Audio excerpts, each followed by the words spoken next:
Raja Khalid, siapa yang bisa nyentuh Raja Khalid coba? Siapa bisa nyentuh Raja Khalid selama ini? Nggak ada yang bisa. Di zaman Prabowo dibuat tersangka sebagai bagian dari dedikasi dia melakukan suicide class, suicide ya, bunuh diri kelas. Dia anak orang kaya raya apa segala, penunggang kuda tiba-tiba menjadi pengabdi rakyat. Itu akan terjadi dalam 3 bulan dari sekarang, dari pergantian.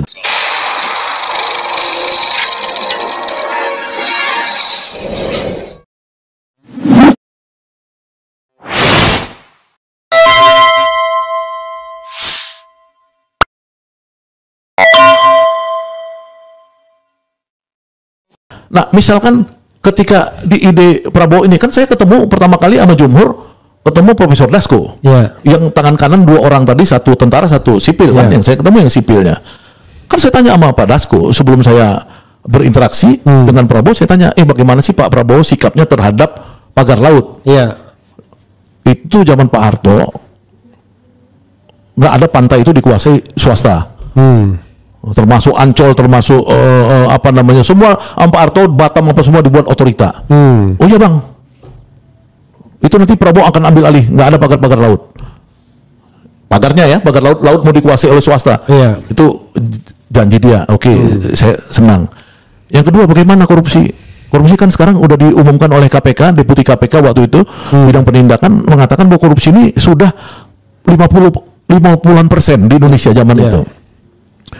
Kita ini bang, kikis bang, mau kita kikis, pokoknya sedikit-dikitnya 5%, apa sebanyak-banyaknya 5% itu juga 5% dalam pengertian dia kalau dia dalam bisnis itu ada miss gitu loh. Kita kejar itu bang. Nah, bagaimana tentang apa namanya orang-orang yang di penjara seperti saya dan lain-lain? Kita akan buat amnesti bang, amnesti dan kompensasi. Itu omongan Dasko 3 itu membuat saya tertarik. Ya dong. Ya kan, buat saya kan cari indikatornya dong. Indikatornya itu saya ukur sampai sekarang itu semua positif. Pagar laut itu 33 km pagar laut ya, yang mau dikuasain dari zaman Jokowi, kemudian laut itu mau dikuasai oleh satu kelompok pengusaha tertentu, itu kan dihancurkan. Persoalannya itu masih ada di belakang laut, artinya tanah-tanah yang sengketa jual beli ya antara orang-orang perusahaan X itu terhadap masyarakat dan melibatkan kepala desa lain-lain, itu menurut saya adalah derivatifnya. Tapi laut itu udah dinyatakan oleh Prabowo ya bahwa itu harus dikuasai negara. Bahkan ketika saya bicara kepada Gubernur Banten ya atas arrangement dari Profesor Dasko, itu intinya bagaimana membuat otorita pantai utara Banten ya yang dikuasai negara. Nah, itu satu. Jadi saya lihat tuh dia melakukan pengambil alihan hak negara untuk negara, bahkan sawit sekarang illegal mining dan lain-lain. Yang kedua, ya korupsi memang saya lihat di zaman dulu Raja Khalid, siapa yang bisa nyentuh Raja Khalid coba? Siapa bisa nyentuh Raja Khalid selama ini? Ya, nggak ada yang bisa. Di zaman Prabowo dibuat tersangka.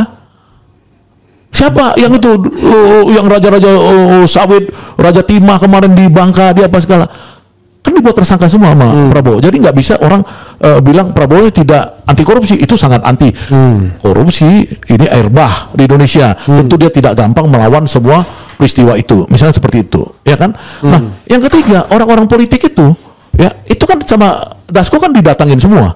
Ya, ada yang menerima kompensasi seperti kasus Trisakti dulu, apa korban Semanggi atau korban apa itu 98 atau apa yang dapat kritik Semanggi 1, Semanggi 2. Semanggi 2 misalnya. Ini peristiwanya menurut saya harus diapresiasi, bahwa ini seberapa jauh kita masih akan melangkah.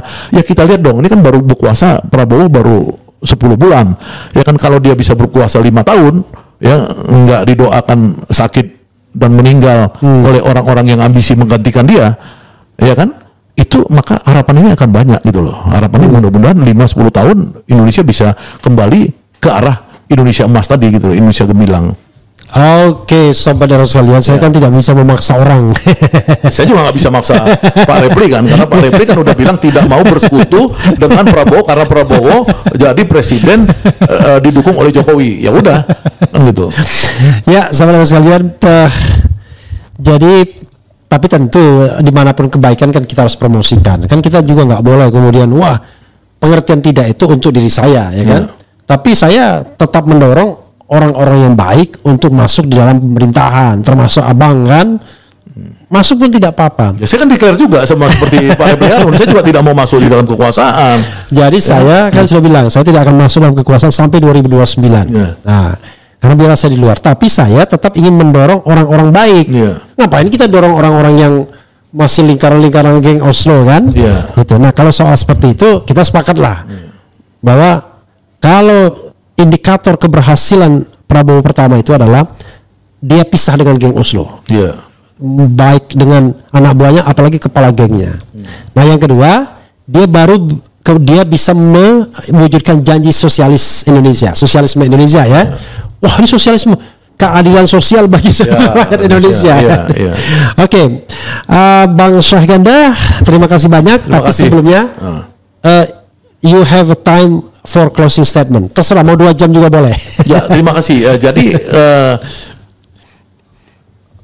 mencari pemimpin yang punya idealisme di Indonesia ini, itulah yang paling sulit di era sekarang ini.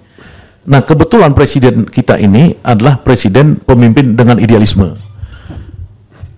Ada masalah ya karena dia menang secara kudeta merangka, quote unquote kudeta merangka.